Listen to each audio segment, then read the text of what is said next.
করা হয়েছে এবং সবাই এগ্রিড হয়েছে, কেউ কেউ নোট অফ ডিসেন্ট দিয়েছে অবশ্য।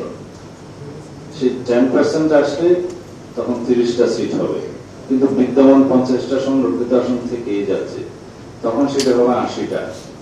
এই 80 সিটের অভিজ্ঞতার প্রেক্ষিতে পরবর্তী সংসদের জন্য বলা হয়েছে 5% করে বাড়বে, তখন আরো 5% প্রায় এটা 100 কাছাকাছি যাবে। এইভাবে বলা হয়েছে 33% পর্যন্ত যতদিন পর্যন্ত উন্নীত না হচ্ছে ততদিন এটা রিজার্ভ 50 সিটটা থাকবে, এবং 33% উন্নীত হলে তখন সেটা আর লাগবে না।